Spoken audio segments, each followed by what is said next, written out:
இந்த தாராசுரம் பார்ட் 2 இந்த வீடியோவில் பாருங்கள். எவ்வளோ சின்ன உருவங்கள்.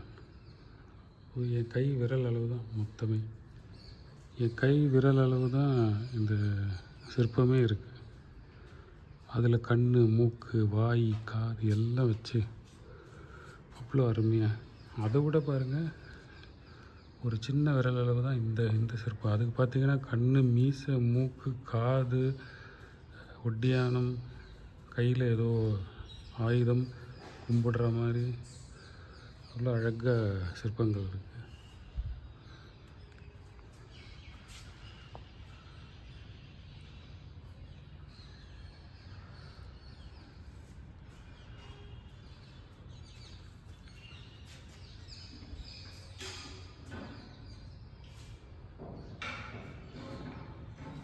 இதெல்லாம் கலை பொக்கிஷங்கள்.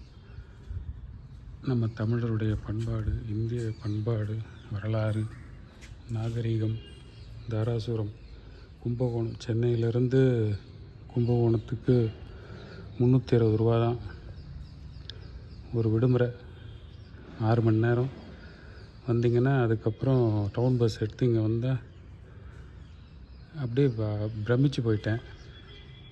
அவ்வளோ அழகாக இருக்குது. பிரம்மாண்டத்தின் உச்சகட்டம், சோழ சாம்ராஜ்யத்தின், சோழ பரம்பரையின் பொக்கிஷம், தமிழரின் பொக்கிஷம், நம் முப்பாட்டன் 2ஆம் ராஜேந்திரனால் கட்டப்பட்ட தாராசுரம். முதல் வீடியோவில் வெளிப்பிரகாரம் எடுத்திருந்தேன். இந்த வீடியோவில் உள்பிரகாரத்தில் தூண் சிற்பங்கள். இதெல்லாம் தூண் சிற்பமே எவ்வளோ தான் பார்க்குறதுன்னு தெரியல.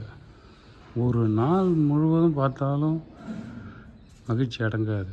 பாருங்கள் எவ்வளோ கலை நுணுக்கம். இந்த மண்டபமே ஏதோ ஒரு தேர் மேலே இருக்கா மாதிரி. ஒரு தேரை யானைங்க, அதுங்க பாருங்கள், யானைங்க இழுத்துக்கிட்டு போகிற மாதிரி படிக்கற்கள். தேரை இது பெரிய தேர். அந்த ஒரு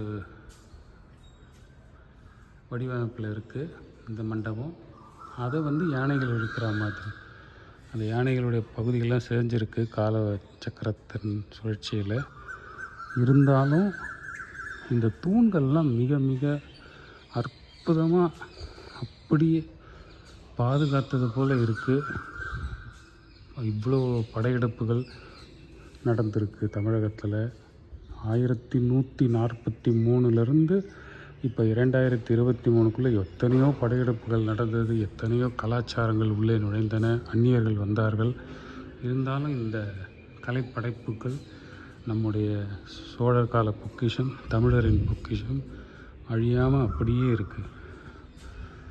அதில் பார்த்துக்கிட்டே இருக்கலாம். எவ்வளோ பார்த்தாலும் எவ்வளோ நுணுக்கம் பாருங்கள்.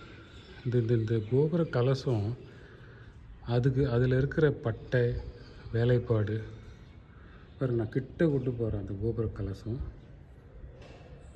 எத்தனை 18 பட்டையோ ஏதோ சொல்லுவாங்க. அதெல்லாம் அப்படியே இருக்குது.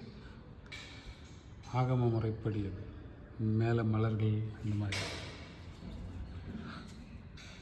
இதில் நிறைய விஷயங்கள் அந்த காலத்து மக்களோட பதிவுகள்லாம் இருக்குது. இங்கே பார்த்திங்கன்னா ஒரு அம்மா ஒரு குழந்தையோடு இருக்காங்க.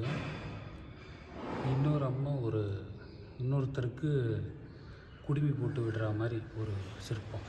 அவ்வளோ நுணுக்கமாக அந்த குழந்தை எவ்வளோ அழகாக அரவணைச்சுன்னு இருக்காங்க பாருங்கள். அவ்வளோ நுணுக்கமாக இருக்குது. இப்போ என்ன சொல்கிறதுனே புரியல. இங்கே பாருங்கள், ஒருத்தர் மத்தளம் வாசிக்கிறாங்க, இன்னொருத்தவங்க நடனம் ஆடுறாங்க, அழகாக நடனம் ஆடுறாங்க. இந்த பக்கம் ஒரு மத்தளம் வாசிக்க, அந்த காலத்து மகத்தள அமைப்பு. ஸோ இப்படி பார்த்துக்கிட்டே இருக்கலாம். இது மட்டும் இல்லை, புராணங்கள், இதிகாசங்கள், நாயன்மார்கள் கதைகள் எல்லாமே இந்த மண்டபத்தில் சிறப்பாக செதுக்கியிருக்கு. இவங்க கைடு ஃபெசிலிட்டியும் தராங்க. ஆர்கியாலஜிக்கல் சர்வே ஆஃப் இந்தியா அந்த துணையோடு இன்னும் நிறைய எக்ஸ்ப்ளோர் பண்ணலாம். வரும் பதிவுகளில் அதை ட்ரை பண்ணுறேன். இப்போ இது ஃபஸ்ட்டு முதல்ல வந்தேன். ஆச்சரியம் தாங்கலை.